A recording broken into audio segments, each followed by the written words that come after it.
There are moments in life when everything you thought was solid just crumbles beneath your feet. One minute, you are planning your future with the person you love, excited about building a life together. The next, you are standing in your own bedroom doorway, watching that future die right in front of you. I am Arturo, and 3 years ago, I was weeks away from marrying the woman I thought was my soulmate.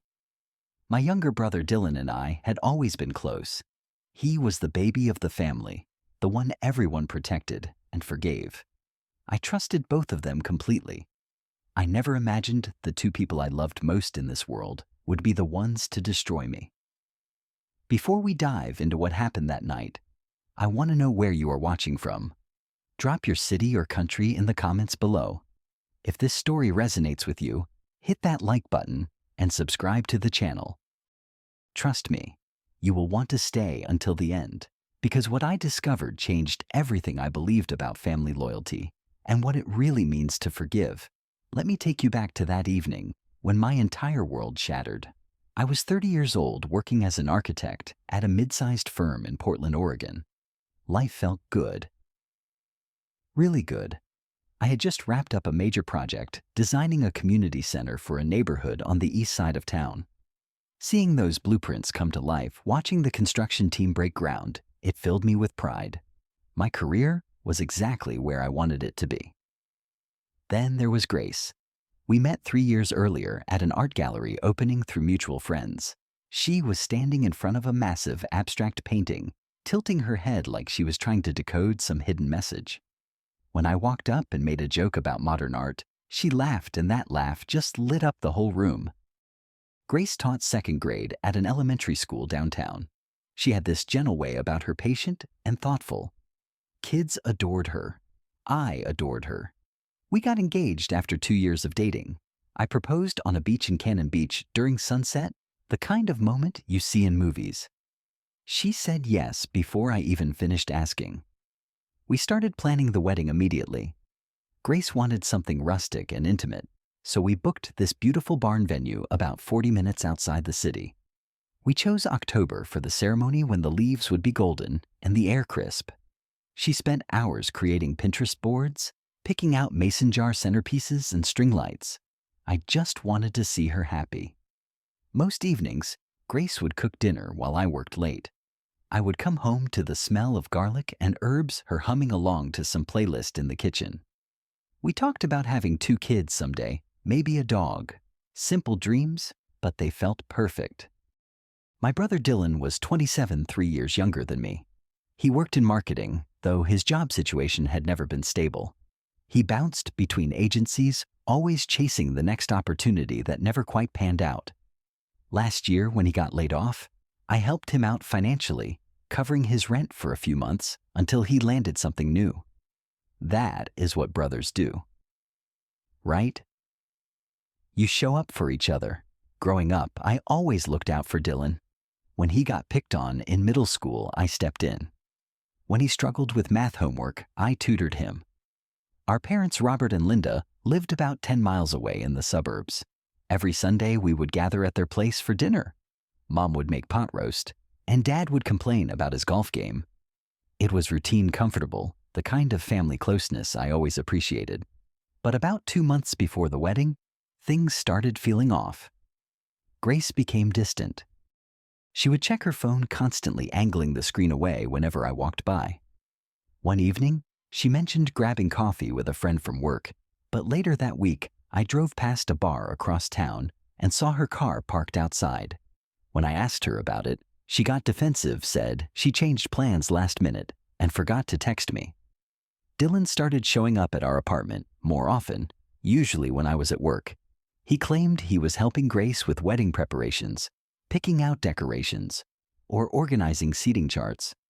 It seemed thoughtful at first. Grace would mention how sweet Dylan was being, how much time he spent making sure everything was perfect. I felt grateful. Then one night, I saw a text notification pop up on Grace's phone while she was in the shower. It was from Dylan. The message read, "Miss you already." My stomach twisted. When Grace came out, I asked her about it. She did not even hesitate. She said Dylan was going through a rough time after breaking up with his girlfriend and was feeling lonely. The text was just brotherly affection, nothing more. I believed her. I wanted to believe her. My best friend Marcus noticed something was wrong before I did. We grabbed beers one Thursday after work, and he looked at me across the table and said, "Man, something feels off. You sure everything is okay?" I brushed him off, defended both Grace and Dylan. I told Marcus he was reading too much into things, that wedding stress was making everyone act weird. He nodded but did not look convinced. Then came that Thursday night. I had a client meeting scheduled for 6 in the evening, but the client called an hour beforehand and canceled. Some emergency on their end.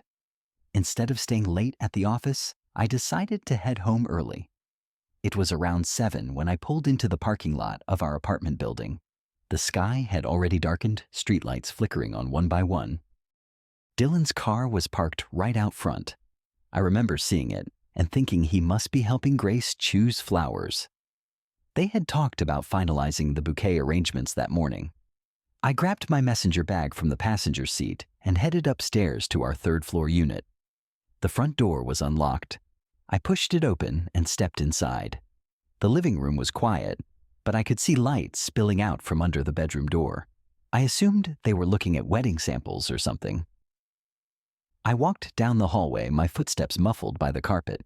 Then I heard a noise, a sound that made my blood run cold. I reached for the bedroom door handle, my hand shaking slightly. I turned it and pushed the door open. Grace and Dylan were in bed together, tangled in sheets.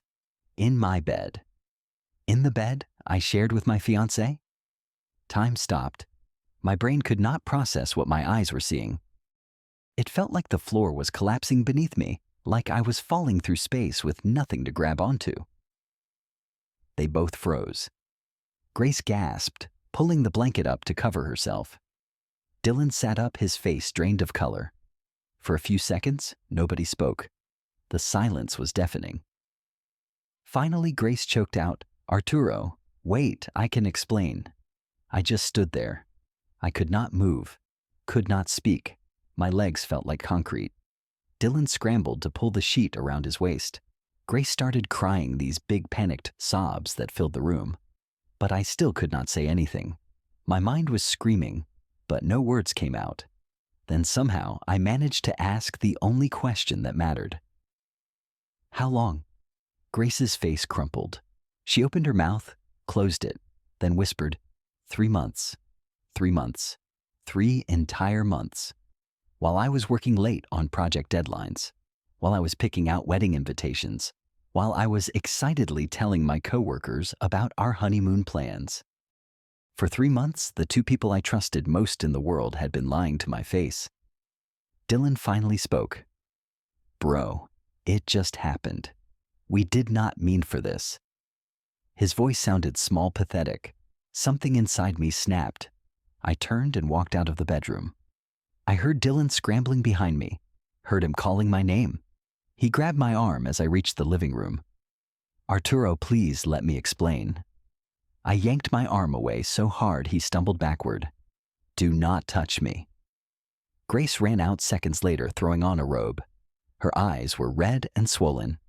"Please let me explain." "I love you, Arturo. This was a mistake. It was a terrible mistake." I looked at the engagement ring, still on her finger. The ring I saved up for months to buy. The ring I slipped onto her hand on that beach in Cannon Beach. "Did you wear it when you were with him?" I asked. She went silent. She could not answer that. I walked to the closet and pulled out a suitcase. My hands were shaking, but I started throwing clothes into it. Shirts, jeans, anything I could grab. Dylan stood in the doorway watching. "Where are you going?" "We need to talk about this." I zipped up the suitcase and turned to face him. "There is nothing to talk about. You two deserve each other." I left that night and crashed at Marcus's place. He did not ask questions, just handed me a beer and set up the guest room. For 3 days, I ignored every call from Dylan and Grace. My phone buzzed constantly, Voicemails piled up. I deleted every single one without listening. On the third day, my mom called. Her voice was gentle but firm. Dylan told us everything.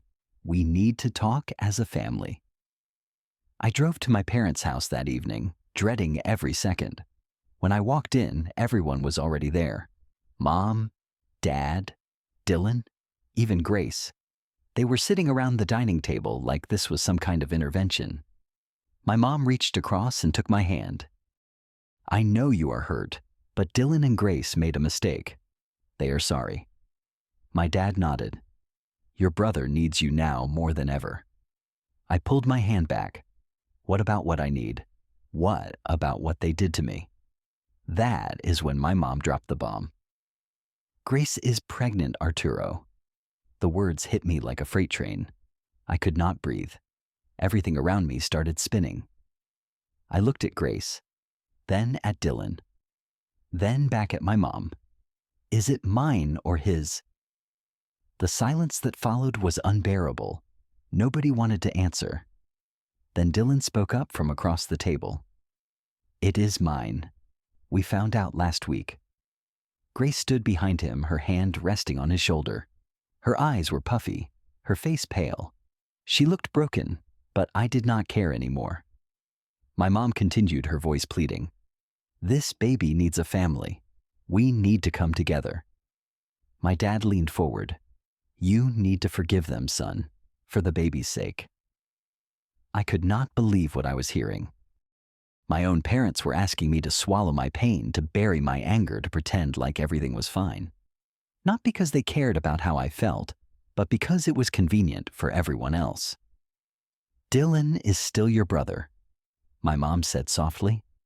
Grace made a mistake, but she is carrying your niece or nephew. We do not abandon family. I looked around the table. Nobody was asking if I was okay. Nobody was acknowledging the betrayal, the lies, the months of deception. They just wanted me to move on so they could stop feeling uncomfortable. They abandoned me when they slept together behind my back for 3 months. I said, my voice steady now. Grace started crying again. I never wanted to hurt you. I still care about you. Dylan leaned forward. Bro, I know I messed up, but we can work through this. We always do. Then my mom said something that made my stomach turn. Maybe you and Grace can still work things out. The baby could still have your last name. I stared at her, unable to process what she just suggested. My dad chimed in. Or you could step back, let Dylan and Grace be together and still be part of this family. You just need to be the bigger person here. I stood up. My chair scraped loudly against the floor. So my options are take back my cheating fiancé, or watch my brother raise a family with her and pretend everything is fine. Dylan's face hardened. We are asking you to be the bigger person here. I looked at my little brother, the kid I protected my whole life. You took everything from me, and now you want my blessing. Grace's voice broke. Please, Arturo, do not make this harder than it already is. That was it. That was the moment I realized they were never going to understand. I am making this hard. You two had an affair for 3 months while I was planning our wedding, and I am the one making this difficult. My mom's expression shifted to concern, but not for me, for the neighbors. Lower your voice. The neighbors might hear. That is when it clicked. They cared more about appearances than they cared about me. I left my parents' house that night and never looked back. At Marcus's apartment, I sat down and wrote a long email to my entire family. I explained that I could not forgive the betrayal, not because I hated them, but because I respected myself too much to accept being treated that way. I wrote, you are asking me to forgive them for the baby, but nobody asked them to think about me before they created this situation. The next morning, I emailed every wedding guest. I kept it simple. Due to unforeseen circumstances, the wedding will not take place. Thank you for your understanding. I did not explain. I did not point fingers. I just canceled it. Then I called the barn venue. I lost the deposit, but I did not care. I contacted the landlord for the apartment Grace and I shared and had my name removed from the lease. Within one day, I arranged to move all my remaining belongings out. Marcus helped me pack everything into a storage unit. The hardest part was cutting off contact. I blocked Dylan's number, then Grace's, then my parents'. In the first week, my mom showed up at my office. She found me in the parking lot as I was leaving for the day. "You are throwing away your family over one mistake," she said, tears streaming down her face. I stopped and turned to her. It was not one mistake. It was 3 months of lies. Every day they chose to deceive me, and you choosing them over me was your mistake. "I am not choosing anyone," she insisted. "I am trying to keep this family together. A family that asks me to swallow my pain for their convenience is not a family I want to be part of." She cried harder, and part of me wanted to comfort her, but I could not. I walked to my car and drove away. Dylan sent me a long email a week later. He apologized repeatedly and asked if we could meet for coffee. I deleted it without responding. Grace created a new phone number and texted me. "I know I do not deserve your forgiveness, but I hope one day you will understand." I blocked that number too. Marcus asked me one night over takeout, "You sure about this man? That is your whole family." I looked at him. They stopped being my family when they cared more about their comfort than my dignity. 2 months later, I got a job offer from a firm in Seattle. It was a senior architect position with better pay and more responsibility. I had applied months ago, back when Grace and I were still together, but I never thought I would actually take it if offered. Now it felt like a lifeline. I accepted immediately. Within 3 weeks, I moved to Seattle. I found a small 1-bedroom apartment with a view of Puget Sound. The city felt like a fresh start, a place where nobody knew my story. At work, I threw myself into projects. I stayed late, refined designs, collaborated with engineers. It kept my mind busy. I started going to the gym every morning before work, lifting weights, running on the treadmill, pushing my body until it ached. It helped. I joined a local running club and met new people. One guy, Joel, invited me to go hiking one weekend. We climbed up to Rattlesnake Ledge and stood at the top looking out over the valley below. For the first time in months, I felt something close to peace. I also discovered photography. I bought a decent camera and started spending Saturday evenings driving out to different spots around Seattle, capturing sunsets, city skylines, the mountains in the distance.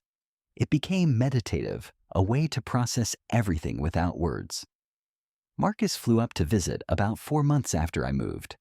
We grabbed dinner at a seafood place near Pike Place Market. He looked at me across the table and said, "You look different, man. Lighter." I realized he was right. I had not thought about Grace or Dylan in weeks. The anger had faded, replaced by something calmer. Not happiness, but contentment. 6 months after moving to Seattle, Marcus forwarded me an email from my mom. She had sent him a photo because I blocked her. In the picture, Dylan held a baby while Grace stood beside him smiling. My parents stood behind them beaming. The subject line read, "Your nephew." I stared at that photo for a long time. Part of me felt sad. Sad for what could have been sad for the family I used to have. But I did not regret leaving. I deleted the email and went back to editing photos from my latest shoot. A year after everything fell apart, I found myself looking back at the journey. Those first few weeks were brutal. I would lie awake until 3 or 4 in the morning, replaying every moment, every sign I missed. Some days, I wondered if I was too harsh, if maybe I should have tried harder to forgive. But then I would remember that night. I would remember standing in that doorway watching my life implode. I would remember my family asking me to accept betrayal for their convenience, and I knew I made the right choice. Leaving was not about hatred. It was about self-respect. It was about refusing to let people treat me like my feelings did not matter.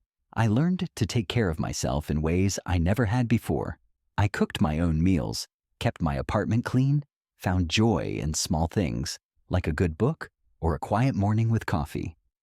Work in Seattle continued to go well. I got promoted to lead architect on a major downtown development project. It was the kind of opportunity I dreamed about when I first started in this field. My boss pulled me aside one afternoon and told me my designs were some of the best the firm had seen in years. One Saturday, I went to an art gallery opening in Capitol Hill. I was standing in front of a sculpture when a woman walked up beside me. She had dark curly hair and was wearing a leather jacket. We started talking about the exhibit, about architecture and art and how they intersect. Her name was Isabel. She was a graphic designer. We exchanged numbers before leaving. I was not ready to jump into anything serious, and I told her that up front. She understood. We started meeting for coffee, then dinner, then longer conversations that stretched late into the evening. It felt different from before. Easier. No pressure, just two people getting to know each other. Marcus called one night and asked, "Any regrets?" I thought about it. Really thought about it. None, I said. Walking away was the hardest thing I have ever done, but also the most necessary. I thought a lot about what family really means. For so long I believed family was about blood, about sticking together no matter what. But I learned that real family is about respect, loyalty, and mutual care. When my family asked me to forgive Dylan and Grace for the baby, they were not thinking about me. They were thinking about themselves, about avoiding discomfort, about keeping up appearances. Forgiveness is not about accepting disrespect. It is not about making other people feel better while you suffer in silence. Sometimes loving yourself means setting boundaries even with the people closest to you. And sometimes the healthiest thing you can do is walk away. I do not hate Dylan or Grace. I do not hate my parents. But I also do not regret leaving. I chose my own peace over their convenience, and that choice saved me. I still think about them occasionally. I wonder if they ever understood why I left. I wonder if my mom realizes that asking me to stay would have destroyed me. But those thoughts come less frequently now. Most days, I focus on the life I am building, the projects I am designing, the friends I am making, the city I am learning to love. I am not the same person I was a year ago. I am stronger, more confident, more aware of my own worth. There is a strange kind of freedom in walking away from people who do not value you. It is terrifying at first. You feel untethered, like you are floating in open space with nothing to hold on to. But then you realize that is exactly what you needed. Space, distance, room to breathe, and grow and figure out who you are without the weight of other people's expectations. So, here is what I learned.